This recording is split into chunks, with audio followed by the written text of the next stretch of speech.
Oi, tudo bem? Meu nome é Alessandro e para você que não me conhece, eu sou técnico e engenheiro de segurança do trabalho, especialista em SST para o E-Social e responsável técnico pela EDL Segurança do Trabalho. Hoje eu vim comentar contigo aqui sobre algumas dúvidas que eu ainda observo que existem na cabeça de algumas pessoas com relação aos prazos definidos para algumas obrigações na legislação trabalhista e previdenciária e os prazos para envio dessas mesmas informações para o E-Social de acordo com o manual do E-Social versão S1.1, que é a versão que está atualmente vigente. Será que existe alguma diferença, para alguns dos eventos, ou para todos, ou para nenhum? Será? A gente vai ver daqui a pouco. E se existe alguma diferença, quais são essas diferenças? Você vai conhecer agora. Então, direto ao ponto, vamos lá conhecer. Para o evento S2210, eu trago esse recorte aí na tela, é um recorte tirado do manual do E-Social. Ele diz que o prazo para envio desse evento, que é a comunicação, se refere à comunicação de acidente de trabalho, ela deve ser registrada até o primeiro dia útil seguinte ao da ocorrência. E em caso de morte, esse registro deve ser feito de imediato, ou seja, no mesmo dia. Então, será que tem diferença com o que fala a legislação previdenciária? Então, na Lei 8.213, que é a principal lei que aborda a questão do acidente de trabalho, de 1991, essa é uma lei previdenciária. No artigo 22, ela diz que a empresa ou empregador doméstico deverão comunicar o acidente de trabalho à Previdência Social até o primeiro dia útil seguinte ao da ocorrência e, em caso de morte, de imediato, a autoridade competente sob pena de multa. Ou seja, então, quer dizer que aqui coincidiu o mesmo prazo para envio do evento lá no E-Social, de acordo com o manual do E-Social, coincide com o prazo que a Lei 8.213 também estabelece para todo empregador comunicar à Previdência Social sobre uma ocorrência de acidente de trabalho. Então, nesse caso aqui, coincidiu. Vamos ver se para o S2220 há alguma diferença, se coincide ou se tem alguma diferença nos prazos. Para o evento S2220, eu trago esse recorte aí na sua tela, mostrando o prazo de envio tirado lá do manual do E-Social. Ele diz que o evento deve ser enviado até o dia 15 do mês subsequente ao da emissão do correspondente ASO, salvo para o relativo ASO admissional, que nessa hipótese é a hipótese em que o evento deve ser enviado até o dia 15 do mês subsequente ao da admissão do trabalhador. Ou seja, então a gente já observa aqui que tem duas condições aí. E, além disso, o próprio manual traz uma observação que diz que essa regra não altera o prazo legal para a realização dos exames, que deve seguir o previsto na legislação, sendo que somente o registro da informação no E-Social é permitido até o dia 15 do mês subsequente, que na maioria dos casos vai ser isso, a não ser no primeiro ASO, que é o ASO admissional, que aí sim vai ser, o prazo vai ter que a empresa vai ter para enviar para o E-Social essa informação é até o dia 15 do mês seguinte à data da admissão do trabalhador.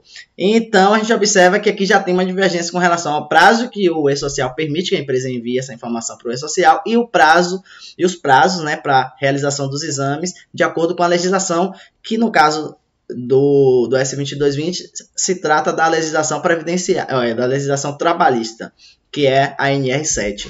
Então, vamos ver o que fala a NR7. Esse aqui é um recorte da NR7, item 7.5.8, que diz que o exame clínico deve obedecer aos prazos e à seguinte periodicidade. E aqui ele está se referindo aos exames ocupacionais, No item 1, diz que no exame admissional ele deve ser realizado antes que o empregado assuma suas atividades. Ou seja, não dá um período específico, definido, mas diz que esse exame deve ser feito sempre antes do empregado começar as suas atividades. Já no item 2, ele agora aborda a questão, na NR7, do exame periódico, que diz que deve ser realizado de acordo com os seguintes intervalos. Aí tem algumas condições. Na primeira, a linha A, para empregados expostos a riscos ocupacionais identificados e classificados no PGR e para portadores de doenças crônicas que aumentem a susceptibilidade a tais riscos, a cada ano, ou seja, anual, ou a intervalos menores a critério do médico responsável pelo PCMSO. Na condição 2, ele traz aí um tempo diferente para os trabalhadores que estão expostos a condições hiperbáricas, que aí deve seguir a periodicidade definida no anexo 4 da NR7. Tem que verificar esse anexo, se essa for a condição. E na linha B, para os demais empregados, ou seja, quem são os demais empregados, aqueles que nem estão expostos a condições hiperbáricas e aqueles que também a empresa declarou que não está exposto a nenhum risco. Então, esse esses trabalhadores aí devem fazer um exame clínico a cada 2 anos, um exame clínico periódico, né, a cada 2 anos. Então, a gente já viu aí que tem diferença para o envio diferença entre a data, o prazo que o e-social define para envio das informações no S2220 e o prazo para a realização dos exames conforme a NR7. No item 7.5.9, que aí aborda a questão do exame de retorno ao trabalho, que ele define que é o exame clínico que deve ser realizado antes que o empregado reassuma as funções quando esse empregado fica ausente por um período igual ou superior a 30 dias por motivo de doença ou acidente, que esse acidente pode ser de natureza ocupacional ou não. Então, mesmo uma cirurgia eletiva, por exemplo, ou uma licença maternidade, depois do retorno, se for superior a 30 dias, o trabalhador deve fazer o exame de retorno ao trabalho. Ele não define também uma data específica, mas diz que tem que ser antes do trabalhador reassumir as atividades da empresa. Já no item 7.5.10, diz que o exame de mudança de risco ocupacional deve obrigatoriamente ser realizado antes da mudança, adequando-se o controle médico aos novos riscos. Também não define uma data específica, mas diz que esse exame deve ser feito sempre antes da mudança da função ou da mudança de risco ocupacional que o trabalhador for exposto. Já na última classe de exame demissional, o item 7.5.11 da NR7 traz que o exame clínico demissional deve ser realizado em até 10 dias contados. Aqui já define um prazo bem claro, bem definido, que é 10 dias contados do término do contrato, ou seja, até 10 dias após a data de rescisão do contrato, podendo ser dispensado caso o exame clínico mais recente tenha... Aí tem uma condição aí para empresas de grau de risco 1 e 2, que pode ser eliminada essa necessidade desse exame se o último exame mais recente ocupacional feito foi dentro de 135 dias e grau de risco 3 e 4 se o último exame ocupacional feito foi num prazo de até 90 dias. É uma particularidade para esse caso aí. Então, em resumo, a gente tem o seguinte. No caso do S2220, sim, tem diferença entre prazo para o envio da informação para o e-social e prazo para a realização dos referidos exames ocupacionais. E aí eu trago essa tabelinha aqui com um resumo. No caso do exame admissional, a NR7 diz que esse exame deve ser realizado sempre antes do início das atividades do trabalhador na empresa. Não define tempo específico. E para o e-social, a informação pode ser enviada até o dia 15 do mês seguinte ao da admissão do trabalhador. No caso do exame periódico, aí tem duas condições, né? Anualmente, uma vez a cada ano, para os empregados expostos a algum risco, e a cada 2 anos para aqueles empregados em que não estão expostos a nenhum risco. Então, e o envio da informação para o e-social sempre até o dia 15 do mês seguinte ao da emissão do ASO. No caso do retorno ao trabalho, esse exame deve ser realizado, de acordo com a NR7, antes que o trabalhador reinicie suas atividades após passar um período de 30 dias ou superior a 30 dias afastado do trabalho por motivo de doença ou acidente, seja de natureza ocupacional ou não. E o envio da informação para o e-social também segue o mesmo critério do exame periódico, que é até o dia 15 do mês seguinte ao da emissão do ASO. No ASO de mudança de riscos, a NR7 estabelece que esse exame deve ser feito antes da data da mudança de risco da nova função, né, que o trabalhador vai assumir, e o envio da informação pode ser enviado no S2220 para o e-social até o dia 15 do mês seguinte ao da emissão do ASO. E o último caso, o exame demissional, esse exame, a NR estabelece que ele deve ser feito em até 10 dias após a data do encerramento do contrato de trabalho e a empresa pode enviar essa informação ao e-social até o dia 15 do mês seguinte ao da emissão do ASO. Então é isso. Agora vamos para a última condição, que é o último evento, que é o S2240.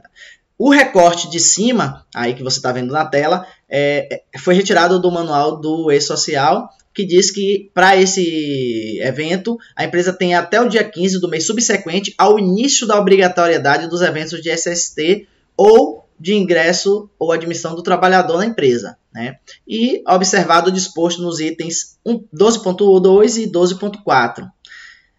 Que itens são esses? Item 12.2, a carga inicial deve ser feita até o dia 15 do mês subsequente ao início da obrigatoriedade do envio dos eventos de SST ao e-social. Aí você tem que consultar o prazo de envio, né, o cronograma, que a gente vai ver daqui a pouco, exceto para as empresas do grupo 4. Então já apareceu uma coisa diferente dos outros eventos, que é a carga inicial, ou seja, para esse evento precisa de uma carga inicial para todos os empregados.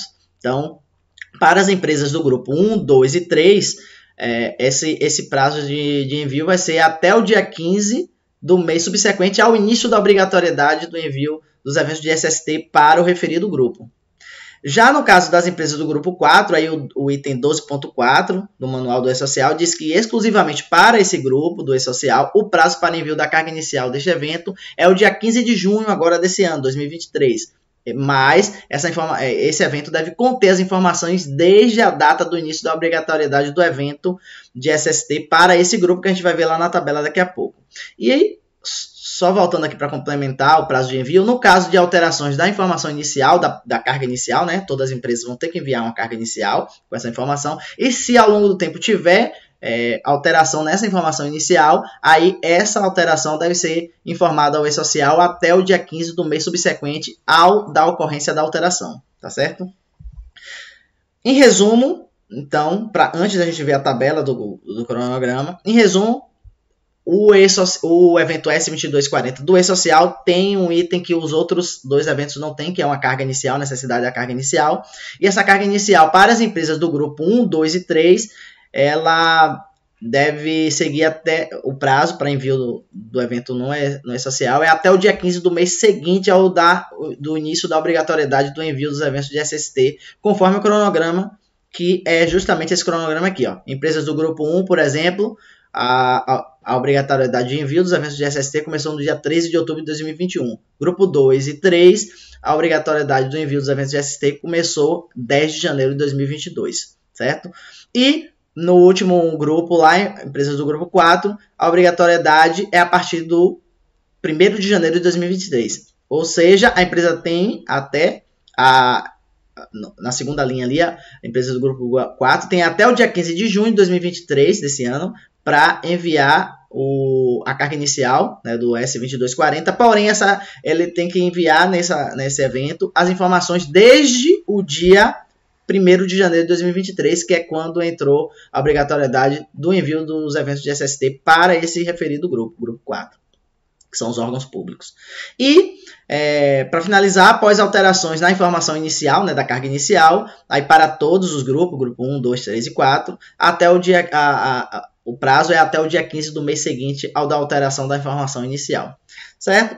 Espero que tenha ficado claro. Esse é o cronograma de implantação do E-Social com todas as fases, sendo a quarta fase, né, a quarta e última fase, a fase de obrigatoriedade do envio dos eventos de SST para o E-Social.